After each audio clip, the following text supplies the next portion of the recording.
I am Rajesh Dugal, BSc Mathematics, MSc, B.Ed. Tech.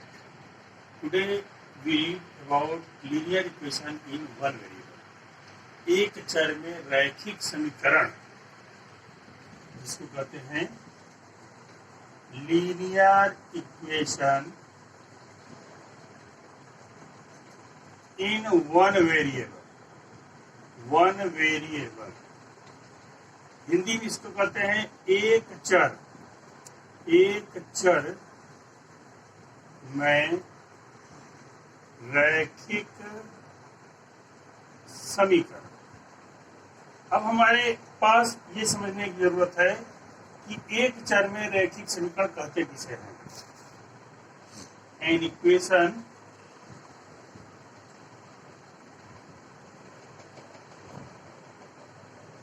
which has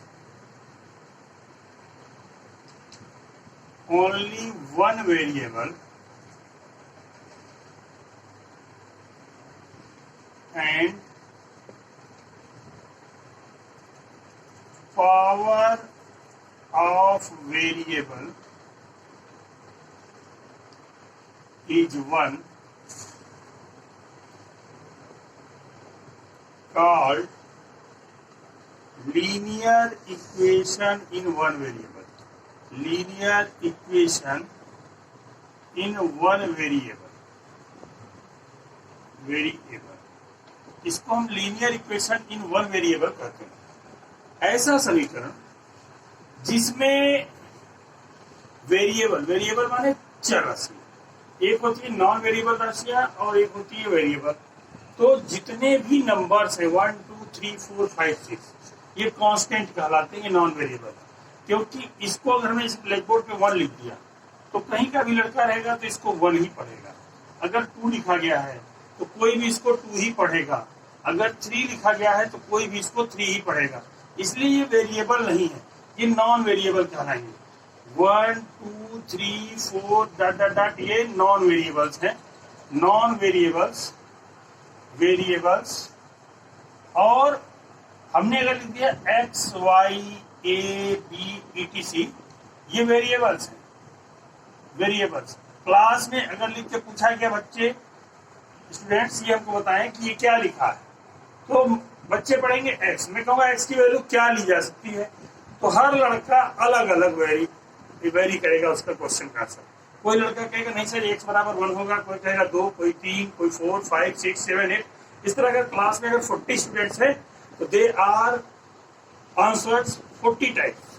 उनके सभी प्रश्न के उत्तर जो होंगे 40 प्रकार के होंगे। एक प्रकार का आंसर कोई नहीं देगा, इसलिए वेरिएबल संच कहलाएंगे। तो हमको समीकरण बनाना है, ऐसा समीकरण जिसमें वेरिएबल की पावर 1 हो और वेरिएबल भी एक ही हो, या तो x हो या तो y हो या तो a हो या तो b हो या तो c हो, जो भी हो एक हो। एक से ज्यादा वेरिएबल उसमें हमको नहीं रखना है। तो वन वेरिएबल का हमको इक्वेशन बनाना है और उसी को हम linear equation in one variable कहते हैं। ऐसा इक्वेशन, ऐसा समीकरण जिसमें चर की घात 1 हो और उसमें केवल एक ही चर हो, उसको हम linear equation in one variable कहते हैं। यह एक चर में रैखिक समीकरण या इसको साधारण समीकरण भी कहा जाता है। अब हम आपको कुछ इक्वेशंस लिखेंगे, उसको पहचानेंगे कि लीनियर इक्वेशन है कि नहीं है। जैसे पूछा जाता है पहला टाइप के क्वेश्चंस में, पहले तो जरूरी है कि हम लीनियर इक्वेशन की पहचान करें कि लीनियर इक्वेशन कौन से है। जैसे हमने लिखा x की पावर 0 प्लस 7 बराबर 8। अब पूछ दे कि ये लीनियर इक्वेशन है कि नहीं, तो इसमें देखने वाली बात है, इसमें एक ही वेरिएबल है x, लेकिन उसकी पावर 1 न होके 0 है, इसलिए ये लीनियर इक्वेशन नहीं है। क्योंकि linear equation in one variable के लिए जरूरी है कि वह कैसा होना चाहिए, एक ही वेरिएबल हो और उसकी पावर 1। सेकेंड नंबर पे हम आते हैं, तो ये पहला इक्वेशन हमने बताया। दूसरा हमने बताया लीनियर इक्वेशन है कि नहीं। जैसे हमने लिखा x plus 1/x is equal to 7। अब इसमें यहां पे भी x की पावर 1 है, यहां पे भी x की पावर 1 है। तो सामान्य रूप से लड़के देखते हैं तो कह देते हैं नहीं सर ये linear equation in one variable है। अक्सर कंपटीशन में पूछा जाता है, एग्जाम में पूछा जाता है, लेकिन उसको मार देते हैं। ये नहीं रहेगा। क्यों नहीं होगा linear equation in one variable? अगर हम यहाँ पे एलसीएम लें तो यहाँ पे हो जाएगा x और ये हो जाएगा x की power 2 plus 1 is equal to 7 और इसको हल करने पर जाएगा x square plus 1 is equal to 7x।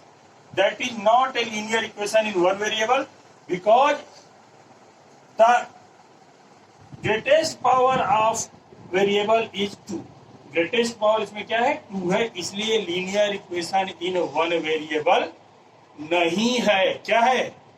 नहीं है। इसको linear equation in one variable नहीं कहा जाएगा।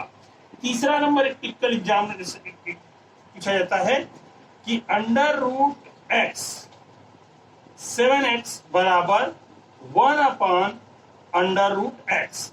हमने पहले ही बताया था कि जब हमने स्क्वायर रूट पढ़े थे तो उसमें बात स्पष्ट हुई थी, जब भी किसी की पावर अंडर रूट में आएगी तो उसको हम क्या कहते हैं कि मानेंगे कि पावर 1/2 है।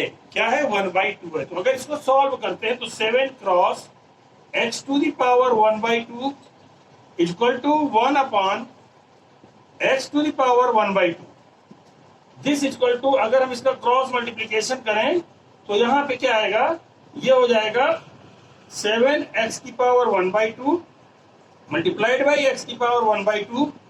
दिस इक्वल टू 1 और 1/2 गुणा में हमें मालूम है कि मल्टीप्लिकेशन में पावर्स ऐड होती हैं, तो ये हो जाएगा 7x की पावर 1 इक्वल टू 1।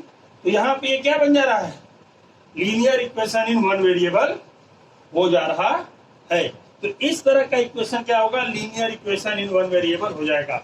ध्यान देने वाली बात है कि अगर x की पावर 1 रहेगा तभी वो linear equation in one variable होगा, अदरवाइज वो linear equation in one variable नहीं कहलाएगा। तो छोटी सी बात थी, पहले हमको ये समझना जरूरी था कि linear equation in one variable कहते किसे हैं। तो एक चर में रैखिक समीकरण उसे कहा जाता है जिसमें केवल एक कांस्टेंट राशि हो और उसको क्या कहते हैं कि हम वन वेरिएबल में सॉल्व करें। एक ही वेरिएबल हो और उसकी पावर 1, उससे क्या होगा? एक चर में रैखिक समीकरण वह कहलाएगा। अब थोड़ा सा इक्वेशन हम लेते हैं सॉल्व करने के लिए। जैसे क्वेश्चन है 3x plus 2 upon 4x plus 11 equal to 4/7। इस टाइप का अगर क्वेश्चन दे दिया जाए, कहा जाए इसको सॉल्व करिए, तो इक्वेशंस को सॉल्व करने का तरीका ये है कि हम इसका क्रॉस मल्टीप्लिकेशन कर लेंगे। 7 3x plus 2 equal to 4x plus 11 और इसका इसमें मल्टीप्लाई करेंगे। 7 3 या 21x plus 14 equal to 16x plus 44। x वाले टर्म्स को एक तरफ ले आएंगे, 21x minus 16x this equal to 44 minus 14। 16 जाएगा तो कितना बचेगा? 5x equal to 30, x equal to 30/5, 5 1 जा 5, 5 6 जा 30 इक्वल टू 6। तो x की वैल्यू कितनी आ गई? 6। तो इस प्रकार हम इसको क्या करेंगे? सॉल्व कर लेंगे। पहला हम इसमें क्या कार्य करेंगे? सॉल्व करते समय इसका क्रॉस मल्टीप्लिकेशन करेंगे, जो करते हो लिख देंगे। फिर ब्रैकेट्स में जो बाहर नंबर्स दिए गए हैं उनका मल्टीप्लाई करके लिखा जाएगा। फिर वेरिएबल टर्म्स को एक तरफ और नॉन वेरिएबल टर्म्स को एक तरफ किया जाएगा, चर राशि को एक तरफ, अचर राशि को दूसरी तरफ, और उसके बाद इस तरह के इक्वेशन को हम क्या करेंगे? सॉल्व कर लेंगे। दूसरे प्रकार का इक्वेशन अगर आता है सॉल्व करने के लिए, अगर हम लेते हैं दूसरा कोई इक्वेशन अगर लिया जाता है जिसको सॉल्व करना हो, तो उसको भी हम क्या कर सकते हैं? इसी तरह सॉल्व कर सकते हैं। जैसे एक एग्जांपल और हम आपको दिखा रहे हैं, क्वेश्चन और देख लीजिए सॉल्व करने के लिए।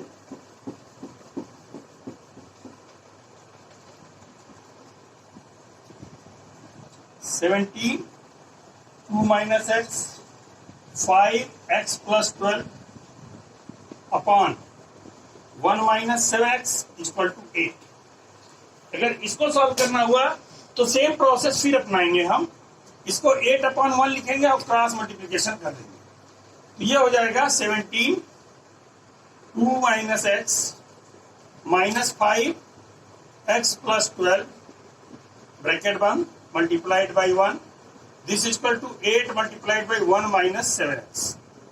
अब इसको मल्टीप्लाई करेंगे 7 टू जा 34 minus 17x minus 5x minus 60 और ये जो है 1 से मल्टीप्लाई करेंगे तो 1 हो जाएगा, उससे कोई मतलब नहीं है। 8 1 जा 8 माइनस 56x। वेरिएबल टर्म्स को एक तरफ लेना है, नॉन वेरिएबल को एक तरफ। 60 में से 34 चला जाएगा तो माइनस की वैल्यू अधिक है, तो माइनस में क्या आ जाएगा, ये माइनस कितना 60 में से 34 जाएगा 26 और 17 plus 5 22 minus 22x equal to 8 minus 56x।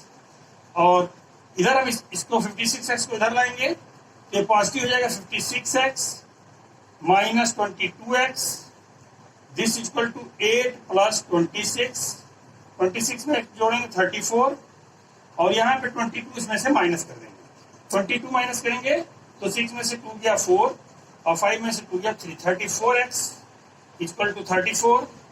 तो x की वैल्यू हो जाएगी 34 बाई 34 और इस प्रकार हमको x की वैल्यू 1 मिल जाएगी।